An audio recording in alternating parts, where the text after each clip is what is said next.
नमस्कार, आपके साथ मैं हूं दीपिका। अभिषेक और ईशा के बीच में झगड़ा हुआ और उस झगड़े को सुन रहे थे समर्थ कान लगाकर। समर्थ दिल वाले रूम पे ही थे, मकान में ही थे, जहां पर वो सारी बातें सुन रहे थे और चुपचाप खड़े थे। अभिषेक ईशा से कह रहे थे कि तू इतनी जल्दी मूव ऑन कैसे कर गई। हो सकता है ये अच्छा लड़का हो सकता है तेरे से प्यार करता हो, लेकिन मैं भी करता था। इसके बाद ईशा ने कहा कि भाई जिस चीज़ों से प्रॉब्लम थी वो चीज़ें तूने सुधारी नहीं। तो अभिषेक ने कहा ऐसी कई सारी चीज़ें तेरे अंदर भी थी जो कि सुलझी नहीं। मुझे लगा कि शायद तू मूव ऑन नहीं कर गई होगी, लेकिन तू मूव ऑन कर चुकी है।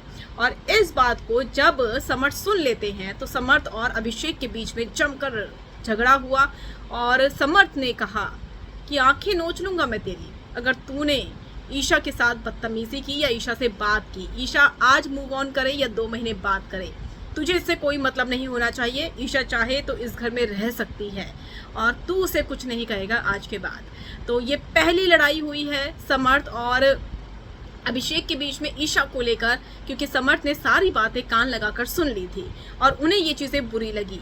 अभिषेक ने कहा कि मैं तो ईशा से बात की, लेकिन अब समर्थ ने कहा है कि ईशा मेरी है, ईशा से दूर रहना, और अगर तूने ईशा की तरफ देखा या फिर ईशा से कुछ कहा तो ये आंखें नोच लूंगा।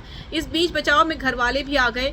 हालांकि अभिषेक नॉर्मल दिखने की कोशिश कर रहे हैं, क्या वो नॉर्मल हैं ये तो वक्त ही बताएगा। लेकिन समर्थ को अभिषेक पर बहुत गुस्सा आया और वो गुस्सा ऐसे भड़का। हालांकि इस पूरी लड़ाई में काफ़ी शांत दिख रहे थे अभिषेक, उतना नहीं चिल्ला रहे थे जितना वो चिल्लाते थे, लेकिन समर्थ बहुत चिल्ला रहे थे।